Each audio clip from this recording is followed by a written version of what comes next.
యెరూషలేము యొక్క 12 గుమ్మాలు, 5 గోపురాలు. వీటి గురించి వాక్యం చెప్పడం జరిగింది.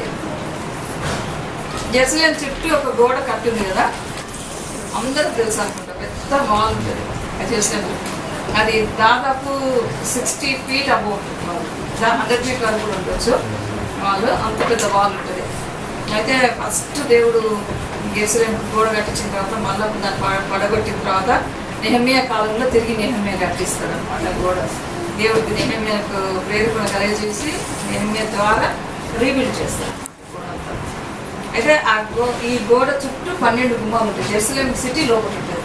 ఈ గుమ్మాలు లోపల ఎందుకు దేవుడు ఆ యెరూషలేము సిటీకి ఒక కోట గోడ లాంటి పెట్టిండు? ఎందుకు ఆ గోడకు మన 12 గుమ్మాలను ఎందుకు పెట్టిండు అంటే దానికి ఒక ఆత్మీయంగా ఒక అర్థం ఉందన్నమాట. మనందరికీ తెలుసు జేకబ్కి 12 మంది కుమారులు. ఆ 12 మంది కుమారుల పేర్లు పైన రాసిన చూడండి లిస్ట్. ఫస్ట్ మొదటి కుమారుని పేరు రూబేన్. ఆ లాస్ట్లో చూద్దాం 12 మంది పేర్లు అక్కడ నేర్చుకోవాలి. ఫస్ట్ కుమారుని పేరు రూబేన్, సెకండ్ కుమారుని పేరు సిమియోన్, థర్డ్ కుమారు పేరు లేవి, ఫోర్త్ యూదా. ఈ 4 లేయాకు పుట్టిన కుమారులు అన్నమాట. లేయా మొదటి భార్యకు పుట్టినటువంటి కుమారులు. తర్వాత దాను నెఫ్తాలి అంటే ఇద్దరు కూడా బిల్లా అనే కాబట్టి పుట్టారు అనమాట. అంటే ఈ బిల్లా అంటే ఎవరంటే రేచల్ యొక్క పనిగతి, రేచల్కు పనిగతి బిల్లా.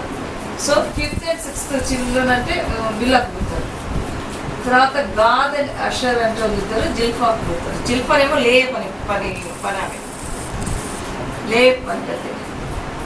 సో ఆ పనిగతకు పుట్టిన వాళ్ళు ఇద్దరు గాద్ అండ్ ఆషర్ అంటారు అనమాట. నెక్స్ట్ 9th 10th ఇస్సాకర్ జుబులూన్ ఇద్దరు కూడా మళ్ళా లేయకు పుట్టారు. అంటే ఇప్పుడు టోటల్ లేయకు ఎంతమంది పుట్టినట్టు 6 లేయకు 6. తర్వాత ఇద్దరు దాసీలకు ఇద్దరు చొప్పున 10 మంది. చివరిన ఆఖరిన రేచల్ గర్భాన్ని ఓపెన్ చేసి దేవుడు, అంతకు రేచల్ గర్భవతి కాదు, లాస్ట్లో రేచల్ గర్భాన్ని ఓపెన్ చేసి దేవుడు జోసెఫ్ని బెంజమిన్ ఇస్తాడు. ఇద్దరు కుమారులు అనమాట. వీళ్ళిద్దరు ఆఖరు. సో 10, 11, 12 అనమాట వాళ్ళిద్దరు. సో టోటల్ 12 మంది. ఈ 12 మందిని గోత్రపు పెద్దలు అని అంటారు అనమాట. ఇశ్రాయేలు గోత్రపు పెద్దలు. ఈ ఇశ్రాయేలు గోత్రపు పెద్దల పేరు మీద ఈ 12 గుమ్మాలు ఇశ్రాయేలు జెరూసలేం చుట్టూ కట్టబడ్డాయి. ఒక్కొక్క గుమ్మానికి ఒక్కొక్క కుమారుని పేరు ఇవ్వబడింది అనమాట. కానీ మనకు ఆ లిస్ట్లో ఉన్నట్టు స్ట్రైట్గా వాళ్ళ ఏజ్ ప్రకారంగా గుమ్మం ఇవ్వబడలేదు. మనం చేసిన పని ప్రకారంగా ఇవ్వబడదు అనమాట. ఫస్ట్ ఎవరు, సెకండ్ ఎవరు అనేది. సో దీంట్లో అక్కడ మీరు చూసినట్లయితే 5 డాన్ అంటే ఆయన ఉన్నాడు కదా, దాను అంట తెలుగులో. ఆ దాను అనే ఆయన పేరు ఇంటూ ఒకటి పెట్టినది. ఎందుకనంటే దేవుడు ఈ దాను అనే ఆయన వంశాన్ని కొట్టేసింది.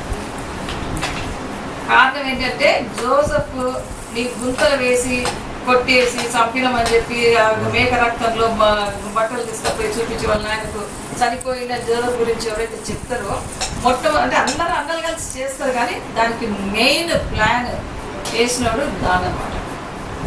ఆ దాను అనేటైనా చేసింది కాబట్టి దేవుడు వంశంలో నుంచి ఆయన పేరును తీసేస్తాడు. మరి ఎవరికి ఇచ్చింది ఆ వంశం? ఆ వంశంలోంచి తీసేస్తే కూడా మళ్ళీ ఇక్కడ రెవల్యూషన్లో మనం వచ్చినట్లయితే, రెవల్యూషన్లో మనం చదివితే ఒక్కొక్క వంశం నుంచి 12,000 మందిని దేవుడు ఎన్నుకుంటా అని చెప్పింది కదా. 12,000 అంటే 12 × 12 144,000 మంది ఈ వంశపు వంశాల నుంచి తీసుకున్నప్పుడు దేవుడు అది మెయిన్ వధువుగా, సంఘపు వధువుగా దేవుడు వాళ్ళని చేస్తా అన్నాడు. అయితే దీంట్లో దానం కొట్టేస్తే ఇంకా 12,000 తగ్గాలి కదా. కానీ 12,000 తగ్గలే. 12 × 12 144 సేమ్ మళ్ళీ అక్కడ రిస్టోర్ అయింది. దేని వల్ల అంటే దేవుడు ఆ దానులు తీసేసి దాని బదులు మనష్యను ఎన్నుకున్నాడు. మనష్య ఎవరు? జోసెఫ్ ఇద్దరు కొడుకులు కదా. ఒక మనష్య, ఒకటి ఎఫ్రాయిం కదా. సో మనిషిని దేవుడు ఎన్నుకుంటాడు అనమాట. వాళ్ళు ఆశీర్వదించినప్పుడు ఇస్సాకు ఎట్లా చెయ్యి ఇట్లా పెట్టి మనిషి చేయి మీద తల మీద ఎందుకంటే మనిషి చిన్నోడు, ఎఫ్రాయిం పెద్దోడు.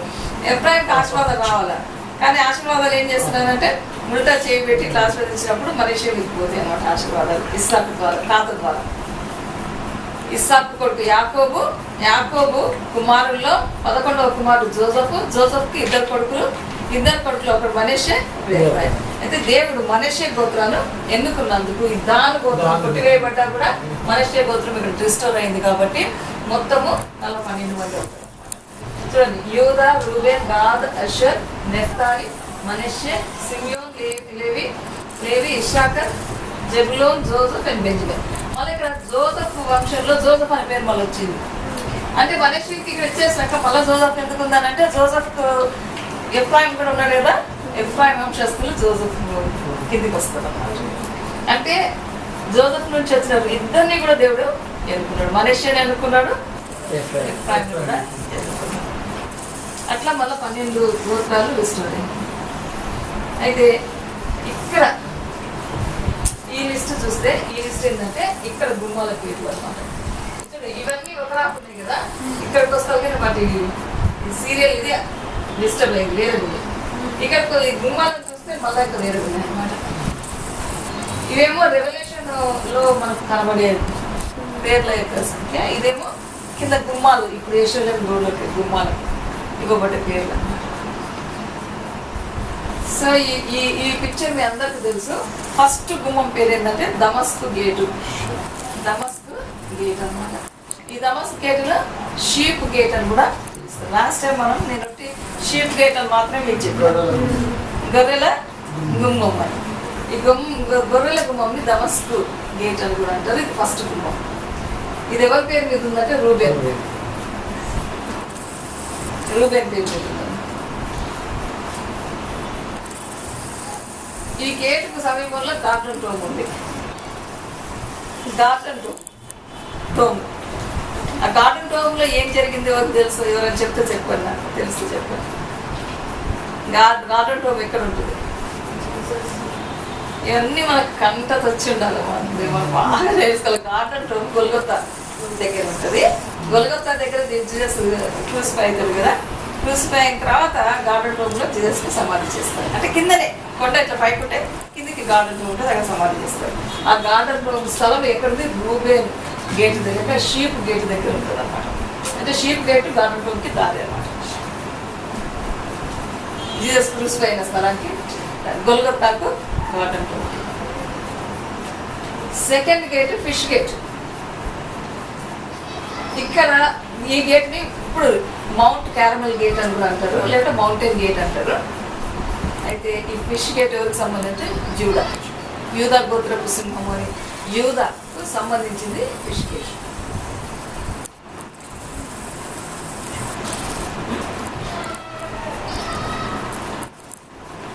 సరే, ఇప్పుడు ఫస్ట్ గేట్ షీప్ గేట్ కదా. షీప్ గేట్ యొక్క ప్రాముఖ్యత ఏంటి చెప్పండి? మనం నేర్చుకున్నాం కదా. షీప్ గేట్ దేనికి గుర్తు? రిడెంప్షన్. అంటే యేసయ్య ఈ గేట్ నుంచి లోపలికి ఎప్పుడు సిలువ వేసే టైంలో ఇక్కడ నుంచి లోపలికి వస్తాడు. మళ్ళీ ఇక్కడ నుంచి బయటికి వెళ్తాడు కూడా. రూబేన్ అంటే ఇక్కడ గార్డెన్ లో కూడా దీని నుంచి బయటకు వెళ్తాడు. అంటే మన కొరకు వధింపబడిన గొర్రె పిల్ల యేసయ్య. యూజువల్ గా అక్కడ కూడా యెరూషలేముకి గొర్రెలను లోపలికి తీసుకురావాలంటే ఏ గేట్ నుంచి వెళ్ళడానికి వీల్లేదు. ఈ షీప్ గేట్లకు వెళ్ళే గొర్రెలను లోపలికి తీసుకురావాలి.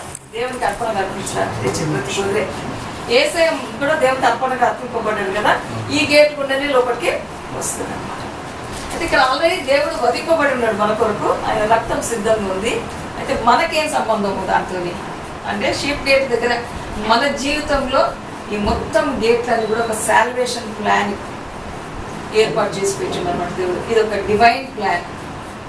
ఈ డివైన్ ప్లాన్ మన జీవితానికి ఎట్లా మనం అన్వయించుకోవాలని అంటే, మనం షీప్ గేట్ దగ్గరికి వచ్చినప్పుడు ఇక్కడ గొర్రెపిల్ల రక్తము సిద్ధంగా ఉంది, యేసయ్య రక్తము. ఈ యేసయ్య రక్తాన్ని చేతిలో పెట్టుకొని మనం ఎక్కడికి పోతామా? ఇక్కడ ప్రేయర్ టవర్ దగ్గరికి పోతాం. పక్కనే 2 ప్రేయర్ టవర్స్ ఉంటాయి, ఫిష్ గేట్ కి షీప్ గేట్ మధ్యలో. షీప్ గేట్ నుంచి మనము ప్రేయర్ టవర్కి వస్తాం. ప్రేయర్ టవర్ ఏమంటారు? First prayer tower of 100. Tower of 100 అంటే ఏంటంటే 100 గొర్రె పిల్లలు ఒకవేళ దేవుడు జీసస్ నడుపుతున్నట్లయితే ఒక్క గొర్రె పిల్ల తప్పిపోయిన ఏం చేస్తాడు? 99 వదిలేసి ఒక గొర్రె పిల్ల కోసం యేసయ్య పరిగెత్తుతాడు. ఇంక వాళ్ళని రక్షించకుంటే దేవుడు 99 అవసరం లేదు, కానీ మొదట నేను ఏ గొర్రె పిల్ల అయితే ఆపదలో ఉందో ఆ గొర్రె పిల్లను రక్షించాలి. అంటే నశించిపోయిన దాన్ని వెతికి రక్షించటకు యేసయ్య ఈ లోకంలోకి వచ్చిందని గుర్తన్నమాట. ఇది దాన్ని తెలుపుతుంది. అయితే ఈ షీప్ గేట్ దగ్గర మనం పోయినప్పుడు నేను తప్పిపోయిన గొర్రె పిల్లను ప్రభువా నన్ను రక్షించు అని మొరపెట్టుకోవాలి. నేను తప్పిపోయిన గొర్రె పిల్లను రాజా నన్ను రక్షించు అని మొరపెట్టుకోవడానికి దేవుడు ఇక్కడ ఒక టవర్ని మన కొరకు ఏర్పాటు చేసింది అన్నమాట. నెక్స్ట్ టవర్ పేరు హనానియల్ టవర్, టవర్ ఆఫ్ హనానియల్. దాని పక్కన ఉన్న టవర్ పేరు టవర్ ఆఫ్ హనానియల్. హనానియల్ అంటే అర్థం ఏంటంటే గాడ్స్ మెర్సీ అని అర్థం, గాడ్స్ గ్రేస్ అని అర్థం.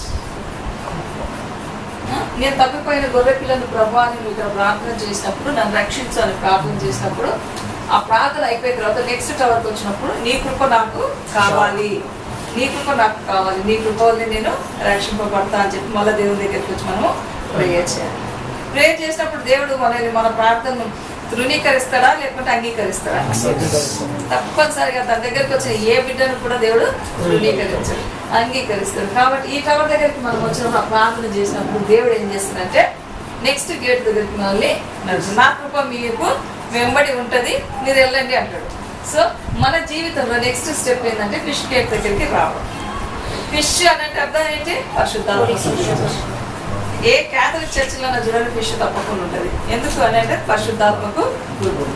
చేప నీళ్ళు లేకుండా బతకగలుగుతుందా? అయితే మనం కూడా పరిశుద్ధాత్మ పొందిన బిడ్డలకు కూడా పరిశుద్ధాత్మ లేకుంటే బతకదు. ఒకసారి పరిశుద్ధాత్మ అనుభవం పొందిన తర్వాత మనము బతకలేము అన్నమాట. అంటే జీవ జల నది ఊటలోనే